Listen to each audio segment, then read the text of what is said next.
Hello, everybody again. Good afternoon. Let's get started.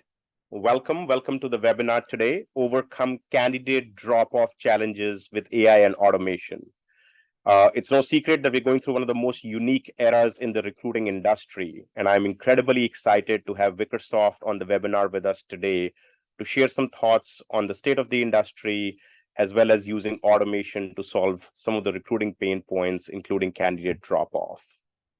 But before we get going, a few housekeeping things here. Firstly, thank you again for taking the time. We really appreciate it. And now that you're here, please make this webinar interactive for us. Ask us a ton of questions. You can do that using the Q&A panel in your Zoom webinar. This particular webinar, the recording, the notes from it will all be shared afterwards. So don't worry about annotating or taking any screenshots or notes. We'd rather you have us ask questions and maybe even hit us with some day-to-day challenges that you're facing today that our experts can answer. And this is our agenda for today. This is what we'll be covering today. We'll be talking, I'll introduce the speakers to you. We'll give you a very quick overview on Sense and Wickersoft. And then we're going to start talking about the causes for candidate drop-off. How can you prevent them? And how can you use AI to nurture them? So those would be our three big sections. We always keep time for Q&A. We will take questions as we go along. If they're relevant, we'll certainly take questions at the end. And we promise to finish the webinar on time for those of you who have back-to-back meetings, and then circulate the recording after that. All right. With that, let me introduce you to all the speakers for today. First of all, my name is Pankaj. For those of you who don't know me, I'm one of the founders of Sense. So we started the company a little over 7.5 years ago, and that's how long I've been here. Stacy, welcome. Thank you for joining us. Would you please go ahead and say hello? Sure. Thank you for allowing us to join you today. I'm the Vice President of Wickersoft's Recruitment Marketing Agency, and I lead our team in offering advice and solutions to clients in all talent acquisition and sourcing areas. And this is my 27th year in the recruitment marketing field. Thank you. Thank you. Very delighted to have you here. Amanda? Thank you for having us, Pankaj. Really appreciate being part of this. My name is Amanda Ryer. I am the Director of our Recruitment Marketing and Talent Acquisition Services. Similar to Stacy, I help different teams with different pieces of recruitment marketing. My background is actually in digital marketing. So that's where I started and came over to the recruitment side about 7 years ago. So I bring a little bit of different, expertise when it comes to our teams and helping them with digital marketing pieces and AI. Awesome. Delighted to have you here. And last but not the least, Jalen. Hi, everyone. I'm Jalen, a solutions consultant from the Sense side. I'm a product expert and will be running a product demonstration, but really what my focus is to do is to really streamline and efficientize some processes as you see some gaps in your process today or mundane tasks. So that's really what I focus on with working with our customers today. Thanks, Pankaj. Awesome. Thank you, Jalen. All right. So with that, real quickly, for those of you who are not familiar with Sense, like I said earlier, we started out about 7.5 years ago with the singular goal of becoming the first talent engagement platform that was designed specifically for recruiting. We've stayed really true to that mission. We have over 1,000 global customers today. We help make 8 million hires every single year, and about 50,000 recruiters log into the Sense platform every single day. As part of this, we are thrilled to be partnered with Wickersoft. We're also partnered with about 60 other ecosystem partners, including all the major ATSs, including Workday and SuccessFactors, iCIMS, Taleo, so on and so forth. Our focus is very, very ROI driven. Are we actually improving some of the matrices that CHROs care about or heads of talent acquisitions care about? So more than our own results, it's been amazing to see the milestones that our customers have hit using Sense, and some of those we'll be talking about today. Stacy, do you want to tell us a little bit about Wickersoft? Absolutely. Wickersoft is a full-service recruitment marketing agency. We're also a technology company, but where Amanda and I sit is really in that recruitment marketing field. And we support employers in all industries. Our largest footprint is in the healthcare, restaurant, and retail areas, and most likely because they do so much hiring. But our agency offers a range of services. And so anything from industry and candidate research, customer experience audits. We do a lot in the advertising strategy, design, and execution area. So how do people spend their money? What advertising elements do they need? And how effective are they? A lot of media negotiations, contracts, optimizations really is a forte for us. We also couple that with employer brand and career website development. We love to dive into the details, probably like a lot of organizations. We want to know what's working and what's not. So in-depth reporting and analysis is very important to us. And then we also work with organizations like Sense. We partner with people to find out what kind of technology solutions our clients need and how they will fit into their HR tech stack, just to make sure that it's something that the actual recruiter and the recruiting teams will use. As you can see on our screen, we support a lot of clients in different areas, but a great organization. Awesome. Thank you. All right, let's get to the meat of our discussion for today. So, we want to talk about why the candidate drop-off challenges persist. One of the things I'll tell you is we surveyed 450 talent leaders this year. That's part of the Sense 2023 State of Staffing report. You can download it from the web. You can download it from our website. And there are a lot of interesting findings in that report. So please check it out. Now, reducing candidate drop-off is becoming a priority for TA leaders. In fact, we do this survey every year, and it turns out that reducing candidate drop-off is rising in importance every single year as a metric that TA leaders want to keep a close eye on. This year, our survey respondents said that it was the third most important metric to them, just behind cost per hire and time to hire. And it's interesting how these three metrics are linked, and we'll talk about that here in a second. But the reason it's so important to talent leaders is because it continues to be a challenge. The average candidate drop-off rate is now 37%. And more than a third of our survey respondents said that their drop-off rate is higher than 25%. So how do you combat this drop-off? We all know it comes to providing an outstanding candidate experience. If you're talking to candidates quickly, if you're giving them a little bit of a personalized white glove service, it's unlikely that they will drop off. So making it easy for them to find the relevant roles, making it easy for them to apply, moving them quickly through the hiring process, providing them regular updates, so on and so forth, will obviously help with that. Now, we'll get more into that when we get into the idea of candidate nurturing. But we know that your recruiting teams are already stretched thin and don't have the time to maybe provide that personalized hands-on experience to every single candidate. So today, we're going to talk about how you can engage these candidates, nurture them, reduce drop-off, potentially by using AI and automation. So I'll start off by asking you, Amanda, what do you hear from your customers at Wickersoft, when it comes to candidate ghosting? How much of a challenge is it? How does it impact TA teams that you work with? So as Stacey mentioned, we work with a lot of different industries, and two of the big ones that we work with are healthcare and restaurants. And those have a huge challenge because the drop off is so high. Ghosting has become a hot topic and a hot term in recruitment. And so we're continually hearing that from every industry we work with, but especially those two particular ones. Everyone's under pressure because they're trying to get top talent as quick as possible, but candidates are looking for a way to quickly and easily apply, go through the hiring process. So with competition being so high and so many companies trying to get that top talent, those that are automating things are where we're seeing, a quicker turnaround to response times on candidates and quicker hire times.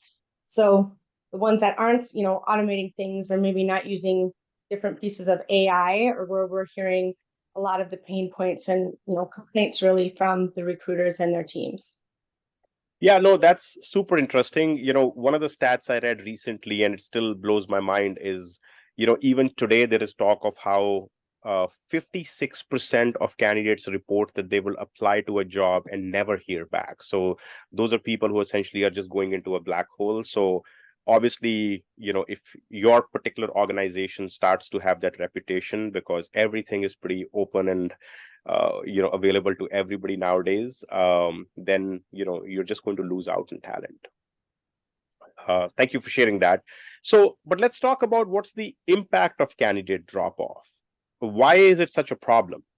Well, it's a problem because it then exasperates every other challenge that you're facing.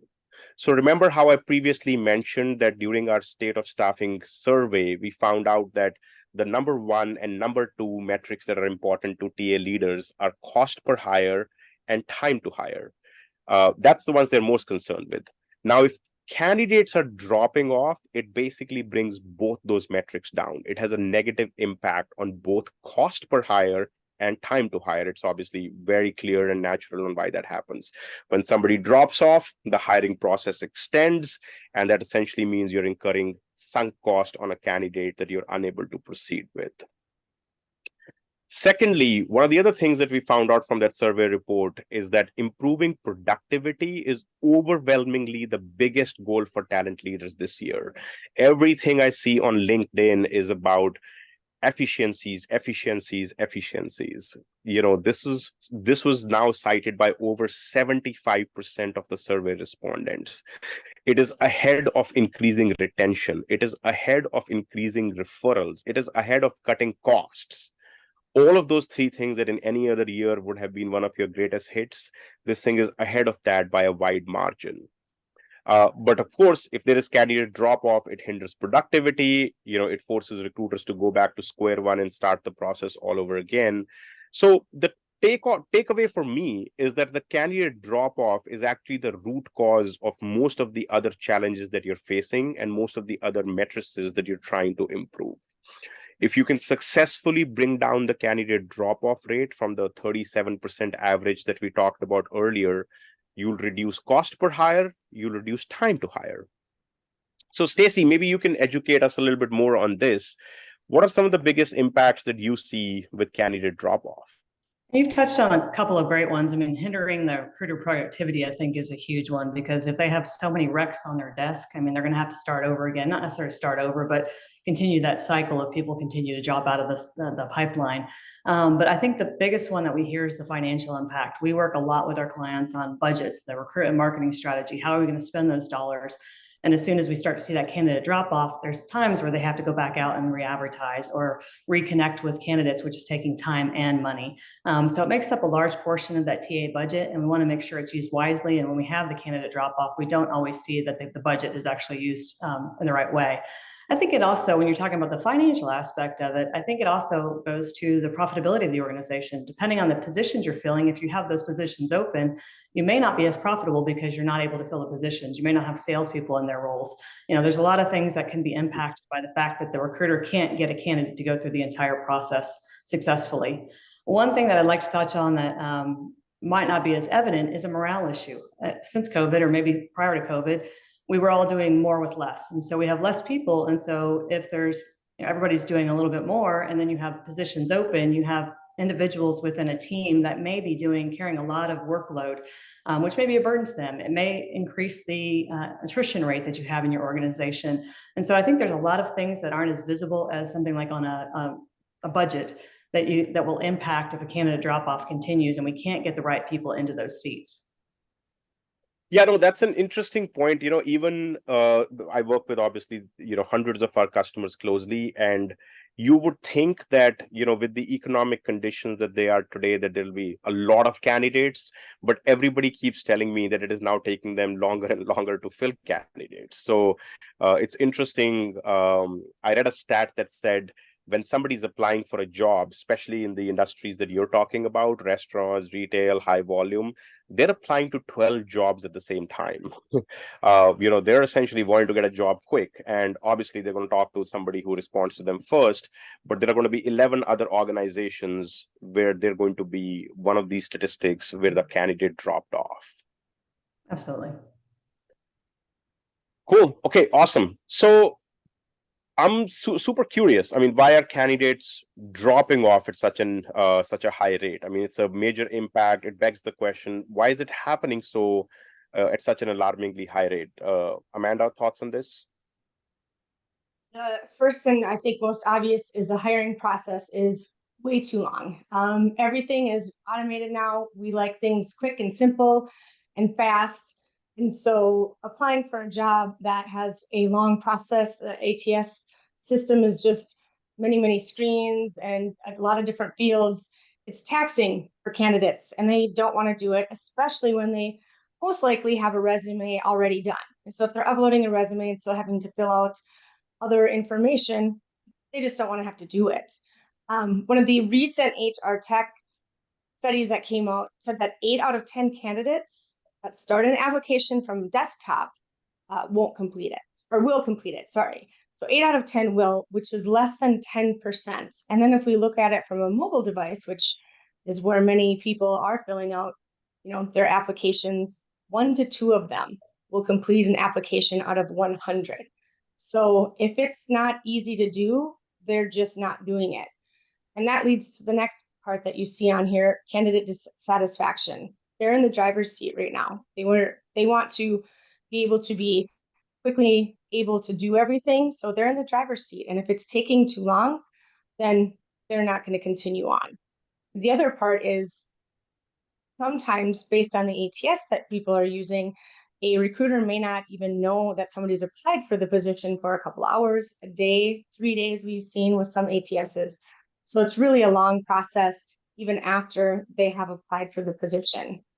And then lastly, the talent and skills shortage. We see a lot of healthcare clients, for example, not getting as many people as they were getting, obviously, pre-COVID. Same is true with the restaurant industry. 60% of restaurants are still understaffed, according to Bloomberg, and that's a huge number. And it's continued to be that way since COVID. So these are the main things that we're seeing with candidates dropping off and the candidates being the one in the driver's seat right now.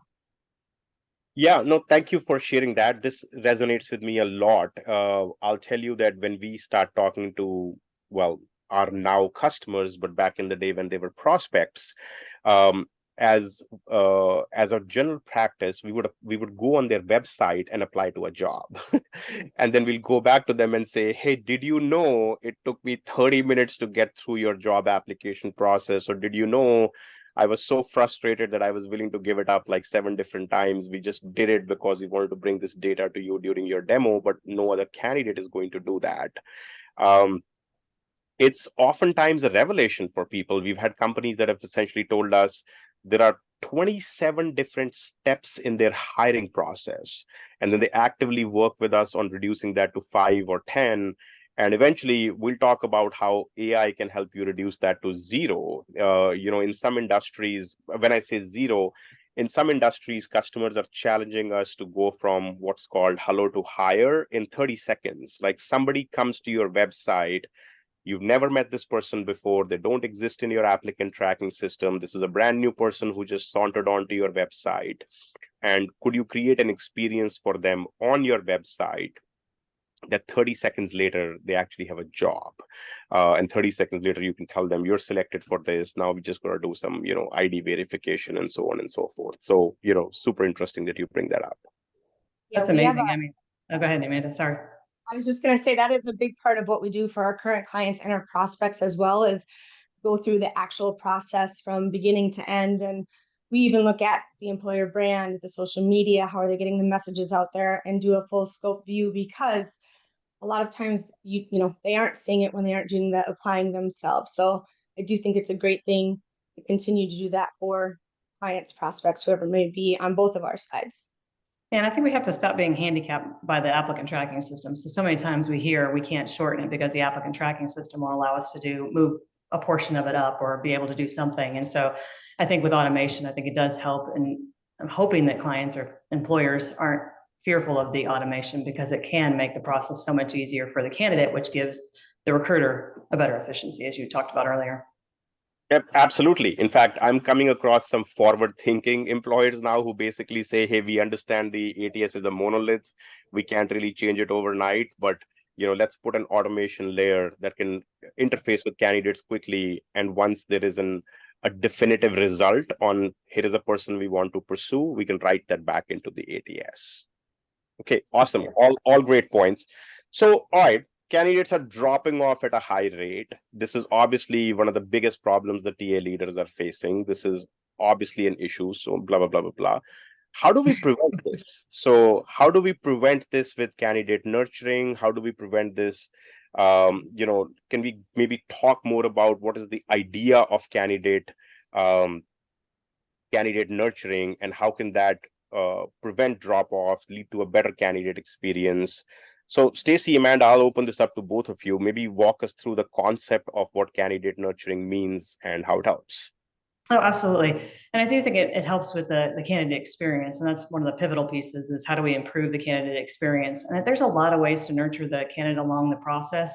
And so I'm going to focus on two. But again, with AI and automation, there's a lot of things that we can do along the entire process. But really in that application stage, we want consistent, engaging communications. Again, Amanda mentioned that we want things quick and fast. But I also think people want to feel special. So how do we improve the process to say, all right, it's going to take this long, or you can expect this to happen once you've applied to the job. And so that candidates get the idea of how long that process will take. It also gives you the ability to give them more information about the organization. So we can talk about cultures, we can talk about the corporate responsibility, the benefits, but something that continually engages them through your application, interview, and hire process so that we have a better return on the investment of whatever dollars we spent to get those candidates in the door. Plus, you want to get top talent. So it's really important to make sure that you're keeping those candidates warm as they go through the process. The other big area we talk about nurturing candidates is the gold mine that is the applicant tracking system database. We continue to advertise and candidates come in the door and they apply for jobs, but they might not be picked for this position or they might have turned us down. But how do we nurture those individuals to continually be interested in our organization? We want them to come back. We want to put our brand in front of them. So when they do have a bad day, we like to say a bad Friday, they look to our brand as opposed to going back to one of the huge job boards that are out there. They go directly to us because they have that email communication. They have the ability to see what positions we have open.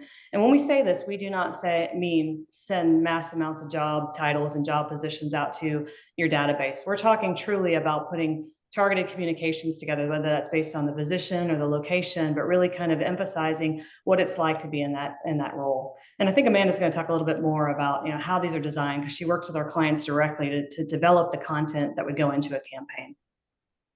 Yeah, part of our candidate nurture strategy is to look at it whole scope. So really looking at social media, digital advertising, professional development, resources that you have at your company, ERGs, DE&I, well-rounded so that you're putting it into your social media, you're putting it into those paid campaigns, you're putting it into a newsletter. Monthly newsletters are great. A lot of times when we bring on a prospect or a new client, we see that their newsletter is really a sentence or two, and then it's just the job positions that are open. And we don't want it to be like that. It should be really a story about your brand and how you are selling your brand as a company, because that's really what you're doing for candidates, is trying to sell your culture, your company, your opportunities for growth. And so it should be information like that in each of your newsletters that you're sending out. And it should be part of your social media, and really even in job descriptions and different ways to let them know who you are as a company. And again, nurture them along the way so that if you are looking for a job, whether it's right now or 3 months from now, they'll remember all the information that you were sending them besides just job postings. Yeah, you guys made some really great points. I couldn't agree with them more. One thing, one thing I would add is, this other interesting thing that I read recently was more than 50% of the people apply for a job after hours. So your recruiters are not working. They probably can't get back to them in a second, but there are some companies who are going to be able to do that because they have the right kind of automation set up. Who do you think this candidate is talking to first? They're talking to the company that got to them first, right? So, Amanda, to your point about a great candidate experience, personalizing the hiring experience, I mean, that's where it starts. And of course, you want to stay true to your brand. I mean, if you're saying on your website, here are your values, this is your particular value system, you have to reinforce them also during your hiring process, so you don't come across as somebody who's disjointed, but just says that they're obsessed with their people as a value system. Right. I do think, coming from the digital marketing side, I do Yeah. think it's really interesting to note that it's really about selling the employer brand side. So a lot of times when marketing involved and communications involved, everybody has so many great ideas, but you have to make sure that what you're talking about and speaking to is the employer side of your company, not necessarily the brand side or the market, the services and products that you are advertising and marketing. It's really got to be about the employer brand. Fair enough. Okay, I'm going to take us back for a second because we got a pretty interesting question in the chat, and I love questions that sort of challenge thought. The question we got was, is 30 seconds realistic? Is 30 seconds higher realistic for most positions? It's not. That comment was meant to be provocative. But let me talk to you about what some organizations are doing today, so you know that this is not just hyperbole; it is reality. I'll give you the example of an organization I think most of us know if you guys shop. um, you know, here is this organization that hires tens of thousands of workers to be essentially added to their warehouses to be a picker packer. This is what sometimes an automation flow for them looks like, or what we call an AI-based chatbot flow. It's a natural language flow. This is what it looks like. Are you authorized to work in the US? Yes or no? Have you ever been convicted of a felony? Yes or no? Uh, will you subject yourself to a COVID screening? Would you subject yourself to a drug screening? Are you able to lift 50 pounds a day? Are you able to stand on your feet for 8 hours? Will you work for exactly whatever it is, $18.32, not a penny more, not a penny more, penny less? Are you able to drive? Do you have a driver's license? I mean, you can see the 7 or 8 questions I'm asking, and you simply can only say yes or no. And if you did that, it literally ends by saying, great, you have a job. Click here to schedule a time for your ID verification. Now, you certainly can't hire a manager with that, or a healthcare resource with that, but my point is that's what customers are challenging us to be, challenging how seamless their recruiting and candidate experience can be.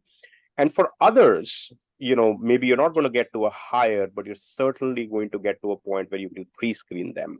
And that happens in healthcare. That happens in every industry you can think of, where they're essentially saying, let my recruiter not waste time talking to a candidate who's obviously not going to clear my pre-screen because they just don't fit on these 5 basic questions that they have to have. So lots of interesting things that you can do as you delve into the world of automation. But thank you for the question. I think that was awesome. So anyway, sorry, I'm going to go back to, you give us a lot of examples on, you talk to us a lot about how you can prevent drop off with candidate nurturing. Now, what does that do? What are the results of that? Can you maybe talk to us about, what are the benefits of candidate nurturing? Can you share some results that maybe your customers have seen? Give us some examples. So we incorporate all of this, and then what does it lead to? Yeah, absolutely. I mean, there's no magic pill for any of this, but I think there is some ways that you can improve what's happening and develop a process that allows the candidates to feel more engaged in it. So the simple answer is, setting these up with automation keeps them engaged. So you can see some of the benefits of it on the screen. But I do think it'll help with the candidate drop off. It's not going to eliminate it, unfortunately, but it will help with how do we shave off some of that so that we're not having the additional financial impact that we spoke about earlier. I think it also allows you to give that greater awareness for your positions in an organization. So you do want to continually market to them. As Amanda mentioned, let's improve our employer brand. Let's make sure people understand it. They have the ability to go to places like Glassdoor and read reviews. Let's also share what our thoughts are, not just from past employees. So this is your real estate to do that. And then hopefully it increases the number of candidates that convert to a hire. We have 2 recent examples of nurturing programs that we set up, and one is for a client that has very hard to fill IT and engineering positions. And they continually market in different ways. So they're on job boards, their recruiters are outsourcing, they're looking at social media, they have a great career site. So they're doing all the right things, and they're attracting people into the database. Now, again, we spoke about earlier how individuals may not have accepted the job, or we may not have picked them, but 2 years later, they may have the skill set we need for another position. So we took their a segment of their database and target it to a certain type of position and hiring initiative they had. And we developed a communication for them and sent it out. And it got a 58% open rate. And so I know that everybody always wants to know what the average is when we quote a stat. And so the average right now, or in 2022, was open rate was 21.5%. And so 58% is amazing. And that speaks to the fact that they knew the brand. They wanted to re-engage with the brand. And so people who have applied to you absolutely understand why you're reaching out again, I think. And then they also saw a 5% open rate or a click rate. And the average for that is about 2.3%. So again, really getting people involved. So if you have the time and can commit to creating these communications and well-crafted communications, like we spoke about, not just jobs, but really telling that story, it does lead to having that candidate engage further in that process. The other one that's interesting that I'm going to point out, so this is for a client that just did a pilot on a digital platform, and they got a great candidate success, but what they realized is that a large percentage of the candidates that they sourced and hired from this digital platform that they were doing a pilot with were already in their database. And so that's kind of frustrating in its own right, because what you're doing is you're rebuying the people that you already had. But if you're really investing in how do you create a solution or use an AI technology or platform to get candidate information out and continually talk to them, you don't have to go buy the list again. We don't want anybody to spend money that's not going to be valuable for them. And the ROI is not there if you already had them. You just may have forgotten to touch base with them after a couple of years. And so continuing to look at that database and figure out ways to nurture it is really where you're going to get a lot of results for the spend, the financial aspect that we talked about. Thank you. Thank you. Yeah, no, totally makes sense, Stacey. And I love how you gave us some practical examples on what you can do with your database. Because maybe a lot of people don't think about but the fact that you have a candidate database, you've probably spent millions of dollars on it over the last 3, 4, 5, 7, 10 years to kind of construct this. But maybe recruiters haven't gotten into the habit of mining this database first, and they're just going to all external sources and, just like you said, rebuying candidates that you already have. And there's one more example that I brought up, and this was a couple of years ago. We had a healthcare client that engaged. They were doing recruiting, but they wanted to outsource some of it. And so the outsourced company came in and looked through their database first. And I think they made something like 78 hires in 2 days because they were continuing looking at the database. So they didn't buy anything. They just used what was available. And so I don't want recruiters or hiring teams to think that just because a person's been in there for 5 years doesn't mean they might not be interested. It might be the right time to reach out to them and re-engage with them. Yeah. And, like by communicating with candidates, even if they're in your database, if you communicate more frequently, if you, send them updates, you're actually showing them that you care. You genuinely care about them. You respect the time that they're putting into your company. They apply to you. You reach back out to them. It's just, natural sort of human behavior. And this is how they stay engaged through the hiring process. I mean, top talent is going to be off pretty quickly, pretty immediately, right? So if you can stay engaged with them, you're going to keep them into your recruiting pipeline slightly longer. They're less likely to drop off. And so by the time your process finishes, they're hopefully still available, still around to accept this job that you've put in all this effort for. I always think too that everybody wants to feel special. So how do you make them feel special? How do you make them feel like you want them to be as part of your organization? And so that's a big piece of it. Yeah. And, for everybody who's focused on sort of numbers and metrics here, this absolutely leads to, reduced cost per hire. We've seen the customers will reduce cost per hire by 30%. They'll reduce time to hire by 50 to 55%. We actually have recorded testimonials where customers will tell you that, nurturing has reduced time to hire, time to fill by 30 to 81%. So, it's just unbelievable the impact that this can have. And then, of course, leads to higher recruiter productivity, leads to maybe even higher recruiter compensation if you have any incentive set up for the number of hires that they're making, so on and so forth. And then the most important thing, it actually leads to higher NPS. Candidates, like you more on Glassdoor, recruiters like you more, employees like you more, you start the employment or whatever assignment on a better note, so on and so forth. Exactly. Okay. So, we've talked about some really cool ideas. We've talked about how this is super important. I'm going to call upon Jalen now to sort of, share her expertise and actually show us how you can use automation.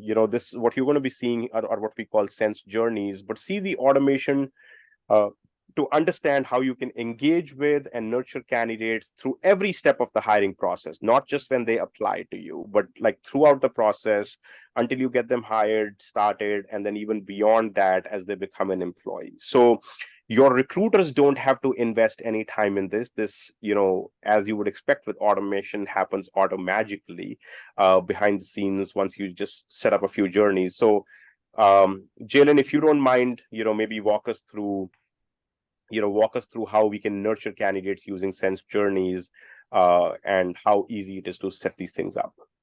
Will do. Thank you, Pankaj. And as we've discussed, we see that candidate drop-off is likely to happen in any stage of the candidate lifecycle with us.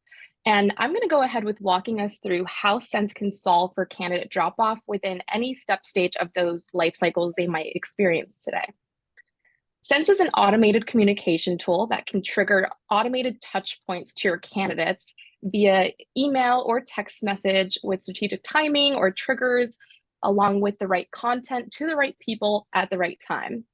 Sense integrates to up to 60 plus ATSs or CRMs today, and we even offer an open API to build to, all of which just making it a lot easier for us to understand the candidates that live in your ATSs. As mentioned, that's a gold mine for all of these candidates that we might want to re-engage as they might have dripped or dropped off in any of those life cycles that you might explore today. With being integrated, we can fit into any part of that candidate life cycle with Sense automation.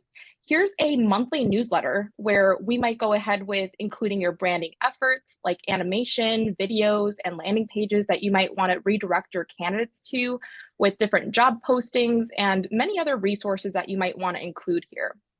All while having this email look personalized with the added touch of it looking like it might come from a team member from your team, and being able to address the candidate's information as it already lives in either your ATS or your CRM tool, just kind of driving that personalized experience a lot further from there.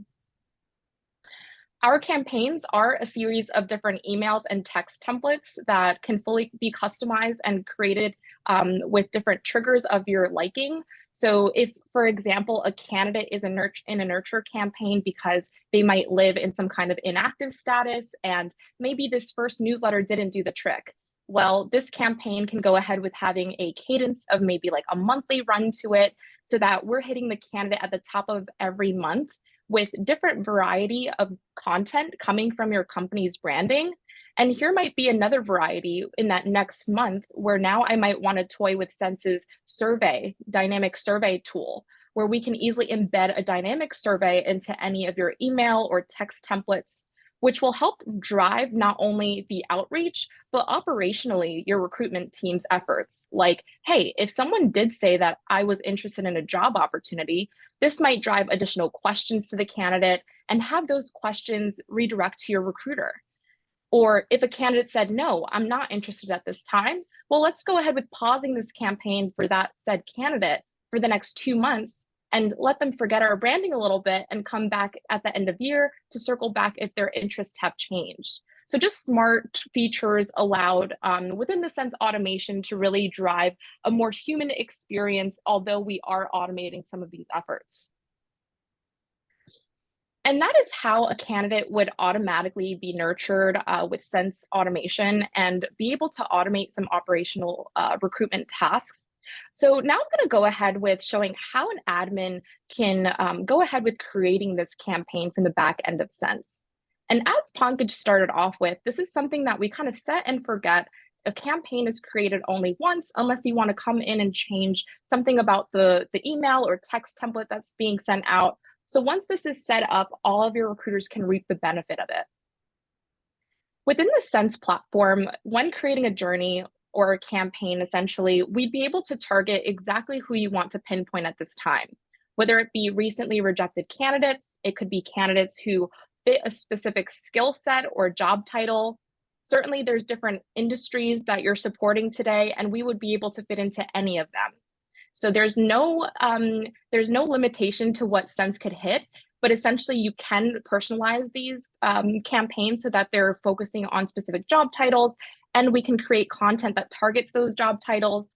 or simply just look at everyone who might have fell off throughout their life cycle with us that live in an inactive or archived status, however way it reads in your ATS. Sense is not here to change anything about your operations. We're simply just here to fit right in wherever you need us. Now, as we have our targeted candidates that we want to look out for in our ATS, Sense automatically refreshes this search throughout the day so that anytime changes have been made, maybe one of our newsletters have led a candidate to apply to a job, so that has removed them from an inactive status. Any of those action items, Sense will actively listen to and remove people from a journey or add them to an applicable one if need be. Now that we have our targeted audience and who we're wanting to target in a campaign like this one to reduce drop-off, we will then go ahead with creating and customizing different email and text templates. These are actually already pre-configured, so Sense can essentially turn on skeleton templates, or you can customize your own however way you prefer. But ultimately, you can strategize, well, what email or text template is going first? How is it being triggered? Is it based off of a change in status? Or is it simply just a cadence email on a monthly basis or a quarterly basis, however often you want to be sending it out at? And here's our awesome email builder where it's super easy to bring in any of your marketing efforts. You don't have to be a part of marketing at all, but we do see a lot of marketing teams dipping into Sense to really spruce up your content. And then from there, being able to schedule each individual touch point from there. Now you can choose either a text or template as mentioned, but we can easily track the productivity of how either touch point is performing or behaving on your business behalf using Sense Analytics, which will help identify what's working on your behalf. Are we getting higher response rates via text message or email? And what part of the life cycles is this happening at? So we can do more of what's working and less of what's not. And Sense also has the ability to also cover other areas of the candidate's hiring cycle, from pre-screening all the way down to onboarding. And that is how Sense can easily solve for candidate drop-off and fit into any step of the hiring lifecycle to automate your mundane hiring tasks. Now, Pankaj, I will give it back to you so that we can wrap things up, but certainly kind of continuing the conversation around candidate drop-off, and then we'll get into some Q&A. Thank you. Awesome, thank you, Jalen. And while you were walking us through that, thank you for that. We got another question on the chat, which I think is another interesting question for both of you, Stacy and Amanda. So the question is, employer branding is very important. Company presence on social media is key. Nurturing also takes a real personal touch. How do you make a person feel special when no one really talks to them? Exactly that. Oh, sorry about that. Go ahead. Go ahead, Amanda. Were you going to say something? Yeah. So I think there's a few different ways that it can be done. As Jalen mentioned, if there are certain marketing industries that you're trying to hit, certain job titles that you're working with, really customizing that message is obviously one way. But really overall, I think it's very important to get the person that you're sending the information out to feel special by telling them, look at what our employees are doing. Look at how we're highlighting, Susan, she just got promoted, or Mark, because he just took a new course that got him certified in, something different, or what they're doing in the community. What are you doing around the community as a business? Another way is to take a look at really as a group, what's going on in the marketing department, for example, what's going on in the financial department, and highlighting those different ones and speaking to each one of them and talking about your resources, whether it's, helping them with interview questions, helping them with the resume. Once they get hired, what are their opportunities for growth? What else can they do? Do you have leadership classes that they can take? Do you have leadership programs, mentoring programs where you can follow somebody? We have clients that have shadowing, they call it, where, if you're in finance but really want to take a look at marketing, you can do an 8 to 12-week program that shows you what it's like to be on the marketing side. So really talking about all the different aspects of the culture and highlighting your employees are really great ways to personalize that message to the candidates that you're reaching out to that you may not have in a while. That's awesome. Jalen, you had some thoughts? I was going to talk about how Sense Automation is able to listen to the recent activities your candidates are going through and grabbing that automatically. So you can actually, we'll scale with you with the growth of your application volume, or just going back into your ATS and realizing you have 5,000 candidates in inactive statuses. Sense can pull their data as we have it and as they've previously inserted it into our ATS and leverage it within this communication strategically for you. Thanks, Pankaj. Yeah, of course.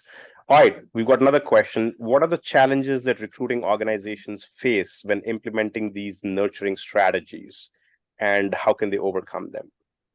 I think the biggest one is the resource challenge. And so having somebody that can actually set up these communications and set up the flow. I mean, we have automation that does it, but a lot of times we don't want to send, we want to make them personal, like we talked about when Amanda just talked about on that last answer.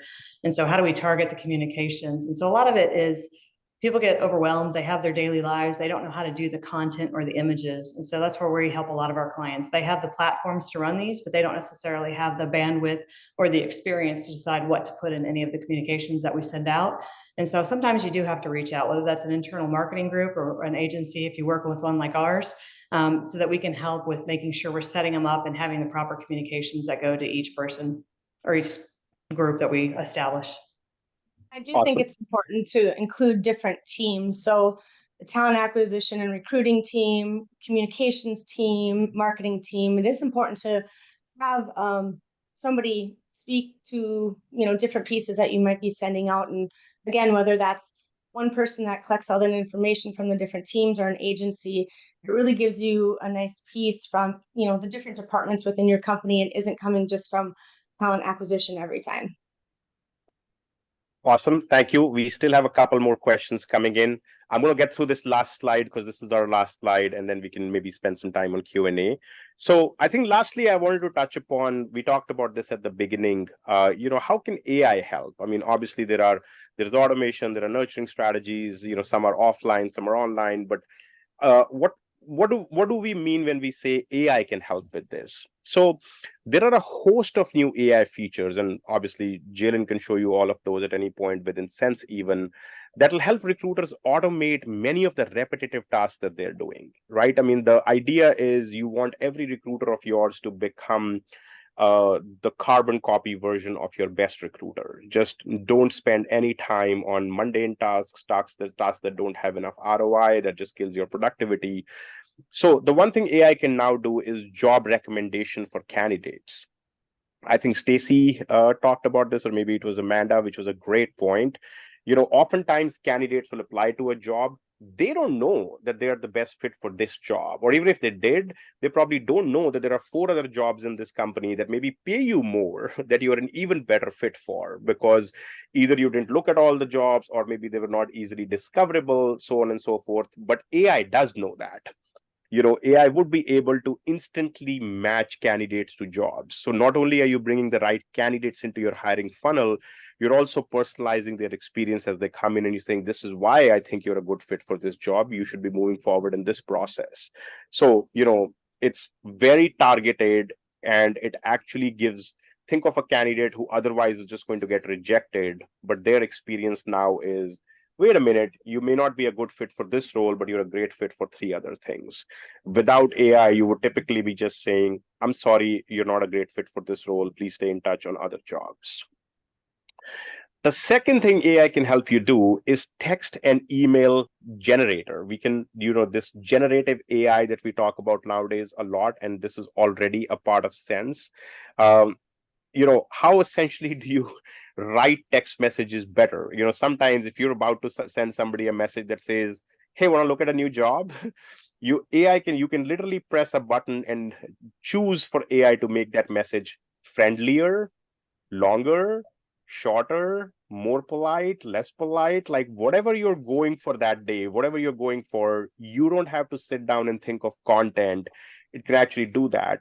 And not only that, it actually catches your content. If you're about to send something that says, hey, I think I found your dream job, this pays you exactly the dollar that you were looking for, that message is likely getting caught in spam, because carriers are probably picking that up as a spam message, or there are too many emojis going on.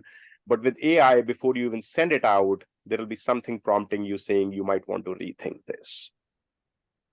Then is this idea of survey response summaries. I mean, everybody loves surveys. We talked about them a little bit today because we did a survey of the TA leaders. Now, those were 450 TA leaders, but imagine you had 10,000. You're probably not reading through 10,000 survey responses. You're probably looking for themes. And that's what AI is able to do now. AI is able to say, hey, 500 people said that you took too long to respond. 1,000 people said your job description was wrong. 1,500 people said this. So you know what your top themes are and the top areas as a company that you need to work on. Then keeping on with this whole generative AI theme, you have this idea of pre-screen job description and resume generators. This is essentially just how AI magically helps you do that.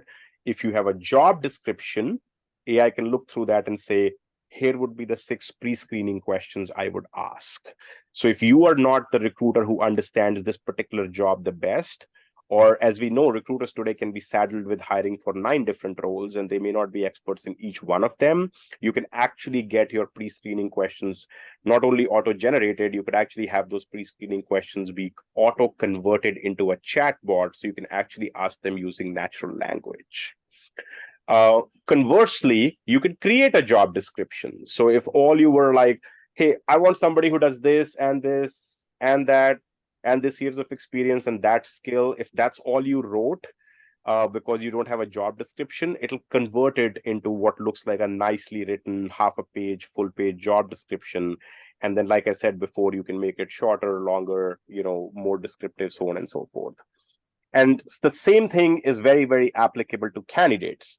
If you're a candidate, and this is a lot of what Stacy and Amanda have talked about, like if you apply and work in restaurants, maybe you didn't take the time to make a resume, or maybe you don't have a great resume, but if you basically just fed the AI things like, I work 2 years here and 3 here, and this is the amount of money I make, and I'm willing to work such and such shift, it'll actually create a resume for you that you can then apply with. So anyway, there's a lot more here that I can talk about, but I just wanted to give you guys a sneak peek on if anybody's ever interested in how AI is changing the world of recruiting, we can absolutely show you that. All right. But with that, Stacy and Amanda, I'm back to asking you a couple more questions. We got another question that says, what role do networking events and virtual meetups play in candidate nurturing? And is there a way recruiters can maximize their impact using that? I actually like the idea of the virtual meetups. I think if you advertise it well or make sure it's well known, and a recruiter can get on there and answer questions and talk about positions or the culture of the organization, whatever it may be, I think it's a great way to do it. We're seeing more of people wanting to schedule time with a recruiter versus going to a hiring event. So these virtual meetups are kind of a happy medium for that. We don't necessarily have to say on a Wednesday at 7, we're going to go to an actual in-person interview or in-person hiring event, which makes us a little nervous, but we could have a conversation. A lot of people want to start with a conversation. They may not be ready to apply for a job, but if they ask a few questions about what the position is like, they may be more apt to say, I'm ready to submit my resume and look at other opportunities based on the one that I'm already at. So I think I do think it makes it personal. I think it makes it a little less scary sometimes too. Yeah, and I mean, to your point, Stacy, I think people are craving a little bit more of that, just a little bit more of a connection, a personal touch, and you certainly don't want that getting lost. So that's perfect. Here's an interesting question, and can I speak to how content generator differs from Chat GPT? As far as sort of morally and ethically. It's an interesting question. First of all, I think it's important for everybody to understand that Chat GPT, for example, is just a large language model that is supposedly trained on every single thing, right? So when you train something on every single thing for every single problem, it's never going to have specific answers. I mean, at Sense, the natural language chatbot that we use is having millions of conversations every month and only having those with people who are looking for a job. These are very targeted conversations that obviously makes this learning deeper and deeper and deeper. And secondly, we partnered with an organization called Anthropic, which is widely regarded as way more ethical and moral when it comes to all the, horrors of AI that we talk about. So we were very careful in choosing a partner. Last month, our head of product, Alex, did a webinar with Anthropic, which to our knowledge is the only recruiting focused webinar that has ever been done with a large language model. So we're very much at the cutting edge of this, but recruiting is a very sensitive area. So we want to be 100% clear that, we're working with somebody that is using ethical AI, and we're taking care of, DEI, we're taking care of EEOC compliance, so on and so forth. In fact, some of the large DEI recruiting organizations use the Sense chatbot today to hire folks from campuses, to hire folks from, Latino communities, and so on and so forth. So that's very much up on our radar.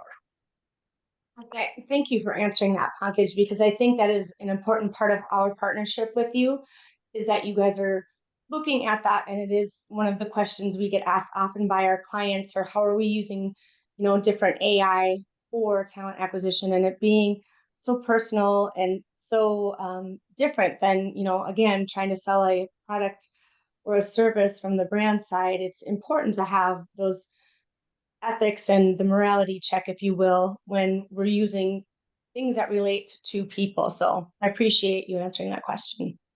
Absolutely, my pleasure. Um, we just got a comment that said, "Great webinar, thank you." This is somebody who is about to drop off, so thank you so much, Stacy and Amanda. And then just, a very last question for just to, get your wisdom here. Of everything we discussed today, like, what's the single most important practice you guys think that would help build and maintain long-term relationships with candidates? I have to say with consistency, I'm not sure if that's the answer they're looking for, but I think what happens is we do it once and then we forget about it, and it's got to be a consistent thing. I mean, candidates are expecting you to reach out to them. If you do it once, they're like, okay, it was one and done. But if you had a consistent, cadence to the communication that you have, I think over time, I mean, we always talk about the old stats, and I haven't seen one recently, but it takes men like 7 times to see a message before they act, and women 17 times.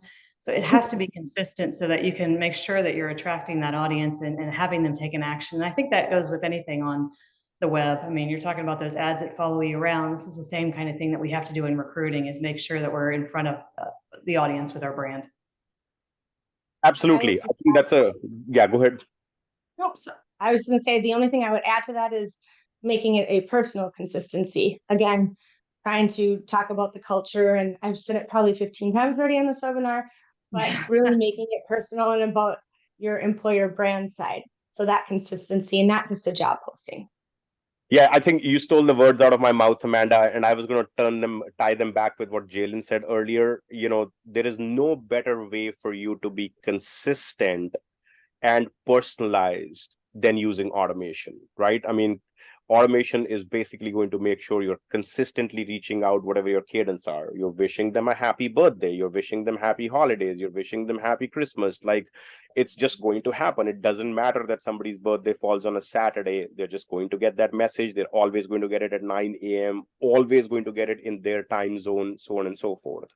And you could make it as personalized as the amount of information you have. If you knew what their favorite sports team is, what their favorite color is, what their favorite high school is, whatever the case might be, you're able to use that automatically in the messages that you send out, and nobody has to spend any additional time on that.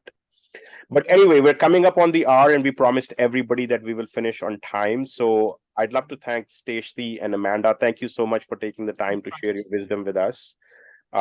And I'm sure, Stacy and Amanda would be open to it. I certainly am. But if anybody has more questions, please feel free to reach out to us. I'm easy to find on LinkedIn. My email is pankaj@sensehq.com. So just reach out. Happy to talk more AI and automation, and obviously happy to help redirect you guys to Stacy and Amanda, if you need help in thinking through what a re-engagement strategy should look like. Thank you. Thank you so much. Thank you, everyone. Thanks a lot.